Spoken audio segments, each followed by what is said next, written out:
the back, how are you? Oh, you fucking fell off the chair. Anyway, so thank you all for being here. This bit of routine is going to get awkward very, very quickly. It will all become very apparent. But does everyone here try to live like a good life? Just trying to do good by people? Yeah. Yeah. No, it's a lot of people are. No. It's the Samaritans, and by the sounds of it, a lot of you could fucking do with calling them today.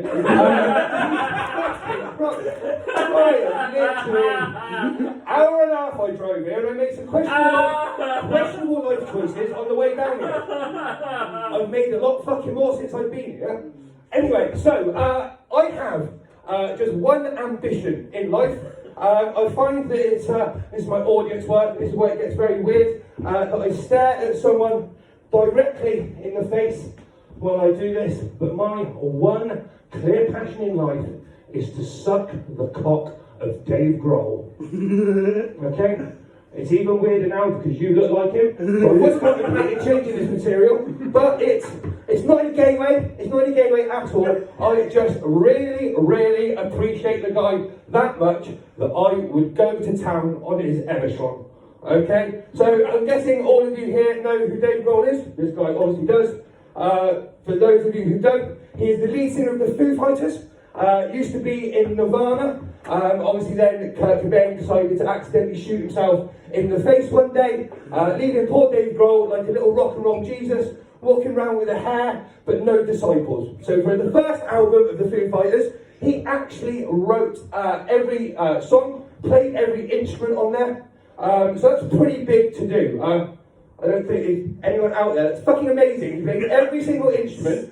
The only reason why he ended up building a band is because he had to go on tour, right? The only other person I know that could play every single instrument was Prince. And he had 2 ribs removed to be able to suck his own instrument. Right? But Dave Grohl wouldn't need to do that because I will suck his dick for him. Right? So, with having someone up on that sort of pedestal, it kind of leads you to a bit of danger. So 4 earth-shattering events took part in my quest to be able to get within 50 feet of Dave Grohl. Can't get any closer, number of restraining orders, won't bore you with the details. But I want to take you back to 2008. It was a simpler time back then. Who remembers 2008? Okay, how old were you in 2008? 11. Fuck off. Yeah. 11. So 2008, it was a simpler time. Just to inform you, it was a time when you could go up to someone, ask them if they had an innie or an outie, and you wouldn't be offending anyone. Nowadays, obviously can't do that. That's a good way to get a comedian cancelled. But I had tickets to watch the Foo Fighters. Was very much in love. Got them for a Christmas present, actually. Very much on Santa's good list that year. The year after, not very much so. I committed the cardinal sin. Something I'm eternally shameful of is that I had a workplace affair. I know. And that's silent in a room of 7. Yeah. And also as well, is that just I have to cover myself as well, is that it wasn't my kind of shining moment. But karma does come back and kick me in the arse next time. So I decided one day that I'd wake up and decide to walk out and outwalk with it the chance to watch the Foo Fighters. For some reason, my ex-partner, the partner that I left, didn't think it was reasonable to be able to let me have the tickets for the Foo Fighters and take my new partner. For some reason, I can't understand what the fucking problem with that, but I guess that's why we had our differences, and I decided to leave. So, fast forward to 2014, I am still with said person, and this is where karma comes back and kicks me severely in the end of the dick. I'm sat down, I've come back from working away in France, I came back, and you know when you get that feeling, and you come back from kind of a hard day's work, and all you want to do is sit down. Now obviously I can't sit down here because you said you'll walk out if I sit down, so I can't change that bit. But then you come back and you just sit there and you kind of just take a weight off and you just fucking relax in here, you just get home and everything becomes a blur for about 45 minutes. So I'm sat there and all of a sudden I start to come round. I start looking. And I start to notice something. I think to myself, do you know what, Tim? I think we used to have a lot more shit than this.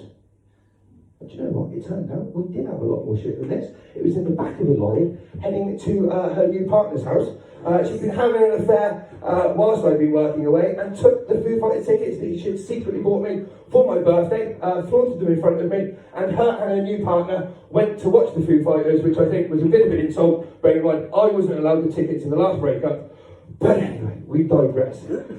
It was a tragic time, so that's on 2 for 2, on 2 relationships down, and still not being able to see Dave Grohl. In my existential funk, my friend turns around to me and has contacts at Glastonbury. I think we all remember when Foo Fighters was supposed to headline Glastonbury in 2015. Does anyone know what happened to Dave Grohl 2 months before he was supposed to play at the Glastonbury Festival? He fell off the stage in Sweden, breaking his leg, therefore not being able to perform at Glastonbury. Not so much of an inconvenience for me, but still a bit of a kick in the dick nonetheless. So that's strike 3. We're on to attempt 4 now. I found a woman, 2016. We both met working for a cruise company. They said that we were the modern day Jack and Kate.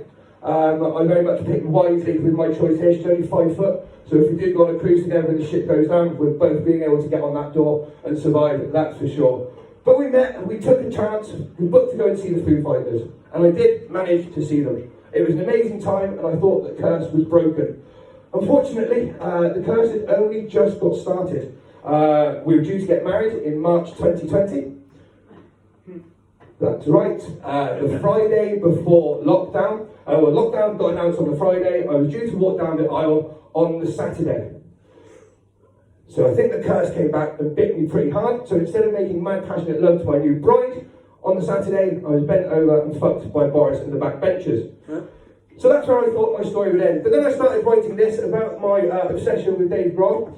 And the curse came back and bit again. But the first time I performed this, literally to the moment that I was on stage, it turned out that Dave Grohl had written a book, was doing a book tour in the UK, and his one and only show in the UK was at the exact time, the exact date that I was still on stage, telling everyone for the first time how much I missed being able to see Dave Grohl.